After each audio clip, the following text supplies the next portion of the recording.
Exercice 1 de la série des réactions équilibrées, on étudie l'équilibre énol qui donne le cytoester. On réalise une solution de 3 oxybutanoate d'éthyle, c'est le cytoester, dans le chloroforme dans laquelle les concentrations en énol et en cytoester valent respectivement E0 et C0 à l'instant T0 et E et C à l'instant T. La concentration totale est égale à 0. Donc, l'énol, je vais le noter A. Le cytoester, je vais le noter B. Donc, on a A qui donne B. Dans le sens 1, on a la constante K1 et on a la constante K2. Je vais tracer le tableau d'avancement pour mettre les concentrations données. À T est égal à 0 et à T différent de 0 et à T équilibre. Au début, la concentration de l'énol est égale à E0 et la concentration de cytoester est égale à C0. Et ils ont dit que la concentration totale est à 0, donc E0 plus C0 est égal à 0, et c'est total. Au cours de cette réaction, ou bien on appelle X0 et X la fraction molaire des nodes respectivement à l'instant initial à l'instant T. À l'instant initial, on introduit un catalyseur et on suit l'évolution de la fraction molaire des nodes X. Donc, on va évaluer, ou bien on va faire l'évolution temporelle de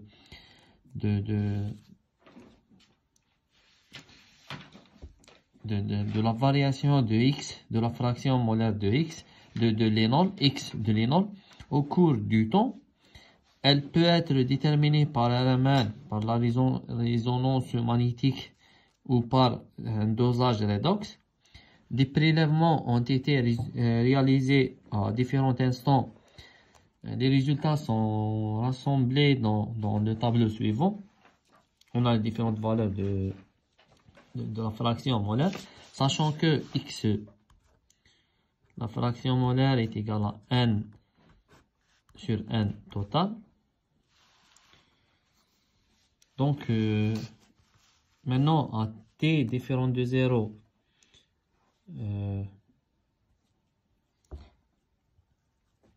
on a la concentration de A de l'énol qui est égale à E à l'instant T.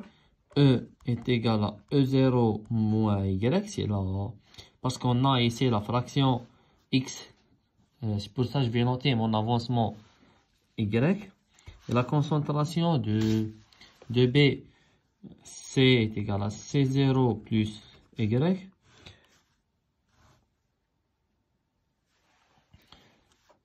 Et la somme des deux, E plus C, on a E0 moins Y plus C0 plus Y, on obtient E plus C.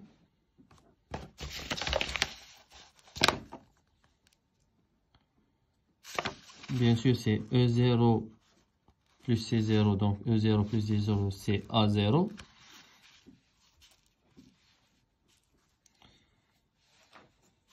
À l'équilibre, on obtient aussi E0 moins Y équilibre, C0 plus Y équilibre. Donc, on obtient toujours E0 plus D0 qui est égal à 0. On admet que l'ordre partiel par rapport aux deux constituants est de 1. La première question, ils ont demandé d'exprimer la vitesse d'apparition de l'énol à l'instant T en fonction de K1, K2, E et C.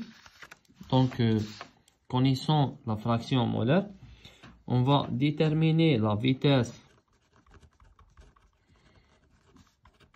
d'apparition de l'énol, donc de 1, en fonction de de quoi? De constantes K1, K2, E et C.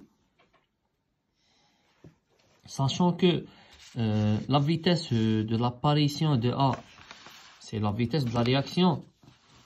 Parce que l'apparition de A,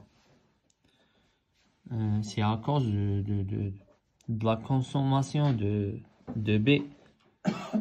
Donc, la vitesse de l'apparition de A, c'est la vitesse, ou bien la vitesse de formation de A. Donc, on va étudier la réaction dans le sens 2. L'apparition de A, elle est à cause de la consommation de B. Donc, on va étudier la réaction dans le sens 2. Donc, la vitesse de la réaction en fonction de T est égale à V2 moins V1 est égal à D de la concentration de A sur dt. On est habitué d'écrire la vitesse dans le sens direct qui est égal à V1 moins V2 est égal à moins D de la concentration de A sur dt. Et comme on est en train d'étudier la vitesse d'apparition par la vitesse de disparition de A, on a utilisé le signe plus. Donc, voici l'expression, la vitesse de la réaction dans le cas général. Donc, avec V2 en fonction de T, V2 c'est K2 fois la concentration de B est égal à K2 fois C. Et pour V1 en fonction de T, c'est K1 fois la concentration de A est égal à K1 fois E. Parce que la concentration de B, elle est notée C. La concentration de A, notée E. Donc, la vitesse de la réaction est égale à V2 moins V1 est égal à dE sur dt. Donc, est égal à dE sur dt. V2 moins V1, donc K2 fois C moins K1 fois C. Ils ont demandé de déterminer la vitesse d'apparition, c'est la vitesse d'apparition de A, en fonction de K1, K2, C et E. Et on a pu déterminer cette vitesse en fonction des grandeurs demandées. La deuxième question, ils ont demandé de montrer que dx sur dt est égal à moins K1 plus K2 fois X et C. Je pense que c'est plus K2. Et C, il y a un manque. On va le... C'est plus K2. C'est plus K2. Plus ou moins K2. Plus K2. Donc, on va démontrer cette expression.